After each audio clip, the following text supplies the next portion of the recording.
Well, welcome back to another Dynodaze video. A beautiful silver EP3 in the house today, and it's early doors, so we're going to actually run this in stock form because it's having a whole plethora of modifications fitted to it before we tune it. Tuning will probably happen first thing tomorrow morning. So the point here is we want to see the actual gains from stock to finished.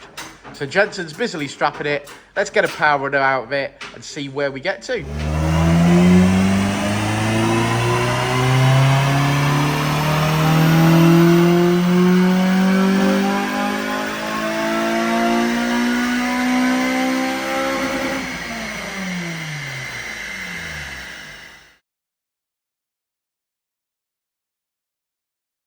Come on then, Jensen, explain what we got ourselves here. Stock manifold, sports cat some description.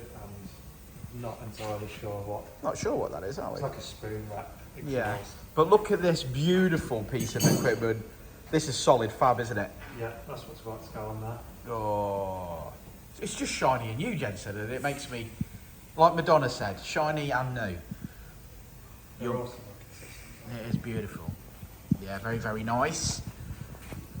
And hopefully, make some power. Yummy.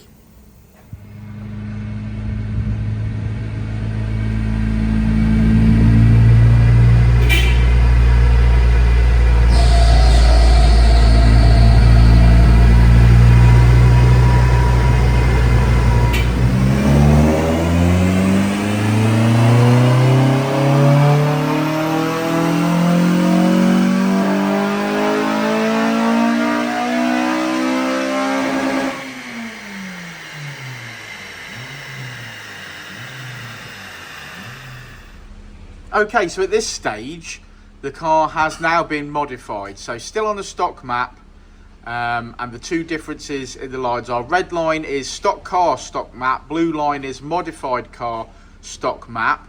And this is where we've got to ourselves with just modifications. So 205 stock with no mods, 219 obviously with mods, and now it's time to do an ECU exchange and see how much power we can get out of this old girl.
We've just sat in this car for the last 10 minutes talking about all sorts of weird and wonderful things, so we thought we'd best start the end of this video.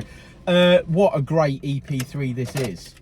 I think it's a good video, this one, because we've gone from well, I would say a stock car, but it wasn't a stock car. So it had a spoon rep exhaust on it. It had just a Decat part, so like a Japspeed Decat part with a standard manifold and a cheap, well, like the cheap of the cheap. It's gone from poor mods, yeah, eBay filter. So it was like it was gone from to the correct mods. Yeah, like poor, cheap of the cheap mods, really, that you can put on, and then obviously gone to really, really good mods. So it's been nice to see a real good improvement. So we did make a conscious effort to run the car standard, or as the car came in with those modifications on it. We fitted all the mods that we fitted yesterday. So we fitted a solid fab manifold, solid fab exhaust system, Skunk2 Ultra Series Inlet Manifold, Skunk2 throttle body, and the Dynodaze induction kit. Yes. So a real good round of mods. Absolutely transformed it. I think we picked up around 15 brake horsepower, did we not? Just on the mods alone? Yes. This morning, so we ran the car again, just mods, made around 15 goes to show you that flow is the answer. Yeah, flow makes power. And then obviously we moved on to tuning. So yeah, phenomenal. We always talk about it. I love mapping the EP3s, because if you look at where the power curve is, or how the power curve is, you almost double the width of that power curve, don't you? It's phenomenally different. It literally will completely feel like a different car. Yeah, transform it. Yeah. And do you know what? You know, one of my favourite parts of the video is the flames. You know that because I'm a child. But oh god, it sounds awesome. It looks awesome. Imagine that at night time, them flames on launch control, just amazing. Yeah, the solid fab system, I absolutely love it. Always drops good bombs. It's a nice looking system. It's a quality piece of kit. I know there's a wait for them, but yeah, if you want an exhaust, that's the one to buy. Certainly good, isn't it? Certainly good. Yeah. But yeah, coupled with the other mods, the Skunk2 Ultra Series, the Dynodaze induction kit, all of these mods are available on the website. But yeah, what a car. He's going to love this. Is amazing. He's going to love this. It's going to feel like twice the car, I think, to be fair, out on the road when he goes and takes it for a drive. Right, should we go and have a look at that graph? Let's look at the graph, because you know what? We've got other cars to map, so we better get on with it. Yeah, we have. Well, as Richard says, what a dramatic improvement that is. Red line is as she came in, blue line is as she leaves. Obviously, the red line was as we first seen her. Then we've completed the work of modifications and ECU exchange and map, and that is what we've got. Power. Finishing on 238.3 brake horsepower, nearly 200 at the wheels. An absolutely lovely Civic with some nice modifications. If you need any help with your EP3, or you need parts or advice or tuning, you give us a shout. You can contact us on Instagram, Facebook, TikTok, YouTube, or be really old school and pick up the phone and give us a shout. You know, we're old school too. But thanks for sticking around to the end of the video, guys. Like and subscribe and all that jazz, and we will see them on the next one, won't we, Rich? We will. We will indeed. Before and I'll say it again. Life moves pretty fast.